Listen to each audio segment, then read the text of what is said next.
તો જય શ્રી કૃષ્ણ, જય માતાજી મિત્રો. કેમ છો બધા? હેપી ન્યૂ યર મારા બધા મિત્રોને, કારણ કે આજે 2025નો પહેલો દિવસ છે, એટલે બધાને મારા તરફથી હેપી ન્યૂ યર.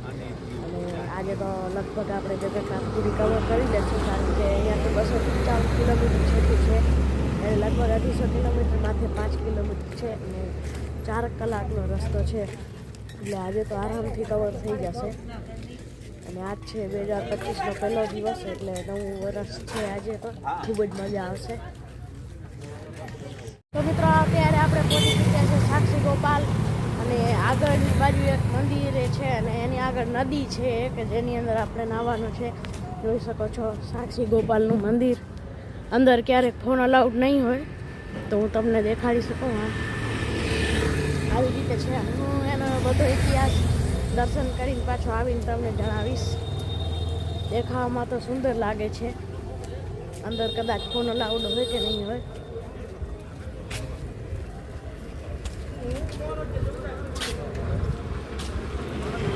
ઉપર 3 કલરની ધજા લહેરે છે, એટલે એક જ ધજાની અંદર 3 કલર છે, પીળો, લીલો અને લાલ. તડકાને લીધે ફોનમાં તમને દેખાતા નહીં હોય. તો આપણે અહીંયાના દર્શન કરી લીધા છે અને અંદર કેમેરો અલાઉડ નહોતો. તમે સાક્ષી ગોપાલનું મંદિર, અને આ બાજુ છે બીજું એક મંદિર, આ સાક્ષી ગોપાલનું મંદિર. હવે અહીંયા જ આપણે બપોરાની કરવાની છે. અહીંયાથી કિલોમીટર થાય એટલી વારમાં.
ચાલો હું તમને બતાવું સાક્ષી ગોપાલનો મહિમા.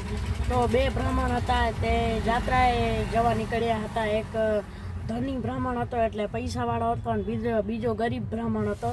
અને 2 યાત્રા પર નીકળ્યા ત્યારે જે ધની બ્રાહ્મણ હતો એણે ખુશ થઈને એને એક વચન આપ્યું કે એને હું તને વિવાહ માટેનું કરી આપીશ. અને પછી જ્યારે યાત્રાથી પાછા આવ્યા ત્યારે ધની બ્રાહ્મણ એનો વચન તોડી નાખ્યો. એને ના કીધું. ત્યારે ઓલા ગરીબ બ્રાહ્મણે ભગવાનને પ્રાર્થના કરી કે મને ન્યાય આપો. ત્યારે ભગવાન કૃષ્ણ છે ખુદ પોતે સાક્ષીના રૂપે કટકથી આ બાજુ આવ્યા હતા, અને પોતે સાક્ષીના રૂપે આવ્યા હતા, એટલે જ આ મંદિરનું નામ સાક્ષી ગોપાલ પડ્યું છે. તો આવી રીતે છે આનું કંઈ ઇતિહાસ. મેં તમને દેખાડ્યું હતું બહારથી મંદિર જોવામાં. તો આપણે હજી હવે છીએ ખાલી 5 જ કિલોમીટર છે જગન્નાથપુરીથી. તમે જોઈ શકો છો બોટ બોટ આવી ગયા છે મસ્ત. આ બોટ જગન્નાથપુરીના નથી, તો આપણે ખાલી 5 કિલોમીટર છેટા રહ્યા છીએ. અહીંયા આપણે ચા માટે બ્રેક માર્યો છે, કારણ કે લાઈનમાં આપણે 4 કલાક ઊભું રહેવું પડશે, એટલે ચા મળશે જ નહીં એનું કંઈ નક્કી નથી.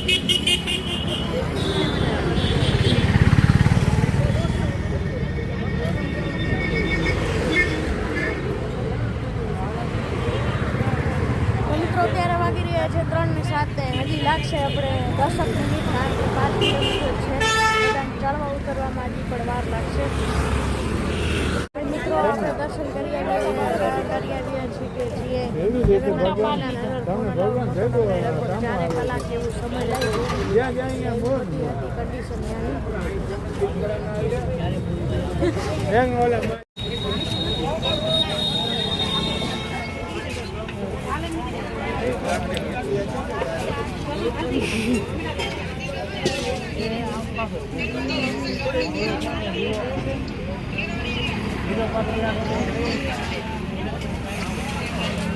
તો મિત્રો હું તમને બતાવું કે આપણે અત્યારે જગન્નાથપુરી ગયા એ ચારધામમાંનો એક છે જે ઓડિશાની અંદર સ્થિત છે. એનું મહત્ત્વ એ અહીંયાથી આપણાથી લગભગ 8 કિલોમીટર જેટલું દૂર છે ને આપણે ઓટો રિક્ષામાં ગયા હતા જેનો ભાડો 110 રૂપિયા હતો. જવાનું ને આવવાનું લગભગ બેનું ભેગું જ હતું અને અહીંયાથી 8 કિલોમીટર હતું અને 5 મિનિટ જેવો રસ્તો હતો. તો હું તમને મહત્ત્વ બતાડું કે કેવી રીતે જગન્નાથપુરીના બધા પરચા. તો આની અંદર મને એકની ખબર છે કે જે અમે લાઈવ અત્યારે જોઈએ હતું હું ગયો ત્યારે કે પવન સામે ધજા ફરકતી હતી. એમાં લગભગ 4 કે 5 ધજા છે એ પવન સામે ફરકતી હતી. એક પવનની 5 વિરુદ્ધ દિશામાં આમ ફરતી હતી, બીજી એક વિરુદ્ધ દિશાની આમ ફરતી હતી. એટલે બધી જેવી રીતે પવન આ બાજુ હોય તો અમે ગયા ત્યારે પવન આ બાજુ હતો અને ધજા આ બાજુ ફરકતી હતી અને બીજી એક તો એની સાવ વિરુદ્ધ દિશામાં ફરકતી હતી. તો ઓમ જોવા જઈએ તો બધી વિરુદ્ધ દિશામાં જ ફરકતી હતી. તો એવી રીતે છે કંઈક ભગવાનના પરચા. તો મિત્રો આજના વ્લોગ માટે આટલું જ ને આજે આપણે જોયું કે આપણે જગન્નાથપુરીના દર્શન કરી રહ્યા હતા અને સવારથી આપણી બસ આવેલી હતી ત્યારે સવારે આપણે 250 કિલોમીટર દૂર હતા, 255 કિલોમીટર. અને કાલે આપણે જવાનું છે કલકત્તા શહેર, એનાથી જશું. એટલે આમાં લખેલું છે કલકત્તા શહેરનું દર્શન. અને આજે તો 2025નો પહેલો દિવસ હતો, કાલે બીજો દિવસ હશે. ચાલો આજના વ્લોગ માટે આટલું જ. ચાલો મળીએ કાલના બીજા નવા ફ્રેશ બ્લોગ સાથે. ત્યાં સુધી બાય બાય.